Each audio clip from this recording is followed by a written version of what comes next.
name is Jessica Hammer, and I want to talk about helping your students diversify their analog designs and getting away from what we call roll and move games. Roll some dice, move your token, win the game.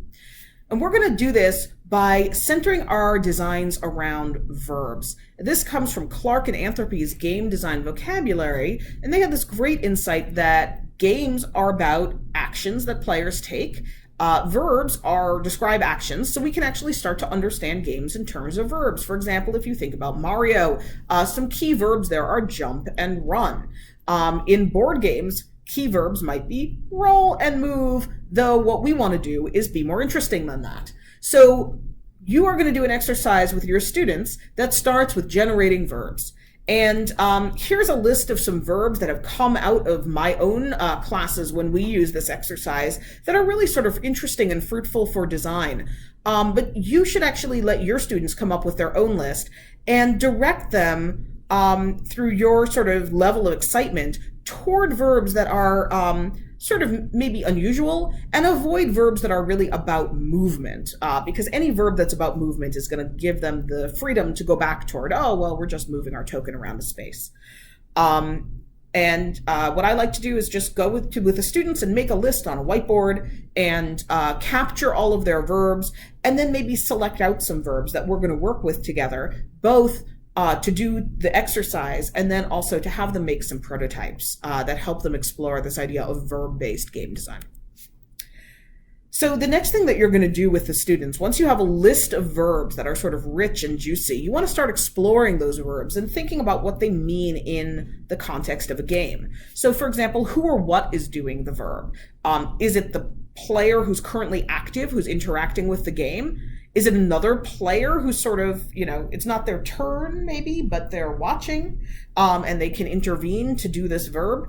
Are there objects like obstacles or resources in the game that are the ones where this verb is being instantiated? So for example, if it's the verb glow, is the active player glowing? Is there an obstacle in the game that glows and you're trying to stay in the shadows? These are different ways of thinking about what the verb, who could be verbing. When and how does the verb happen? Is it sort of always occurring whenever someone interacts with the game? Do players choose to activate it? So for example, I activate my glow because if I end up in the darkness, it's very dangerous. Does it activate in response to like a rule-based situation? So after you've taken 3 turns, you no longer glow. And can they do it as much as they want? Or are there sort of rules about when and how they can do the verb? What effect does the verb have? So in games, you always want to think about, if I'm doing something, how does that affect the experience of the game? Maybe for me, but maybe for all players. So for example, imagine a game where you're glowing. There are objects in the game, maybe moths that are attracted to light, and whenever someone glows, all the moths are moving toward them. So these game objects that you are moving around based on the rules maybe are affecting all of the different players and their game position. And you can think about both positive and negative effects of the verb. So, for example, maybe you really want to be glowing to banish the darkness, or maybe your goal is to hide, so glowing actually makes life more difficult for you because it draws attention.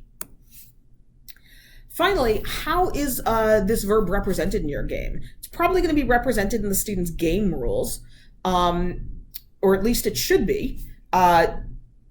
You also want to think about, are they representing it? How are they doing it with visual or artifact design? So for unusual verbs, this can actually be a challenge. You can imagine in a digital game, you can actually see the character glowing. In a non-digital game, maybe there's like a yellow circle that you put under a token or under a character or maybe on the player to show that glowing is going on. So once you've discussed some of these questions, maybe done a worked example with your students based on one of the verbs that they chose, you can actually get them to prototype based on this idea of verb-based game design. So every group of students gets a verb off the list. One of the interesting verbs, not jump or run, but maybe something like wriggle or seethe or dream. And you can divide them into groups, give them each some materials, and ask them to practice this skill of centering their design on a verb. Here are some materials that I like to use for this exercise. You'll notice that there are no large sheets of paper because that does not means that means they'll have a hard time making a track, a board, a kind of conventional roll and move board. There's also no dice here.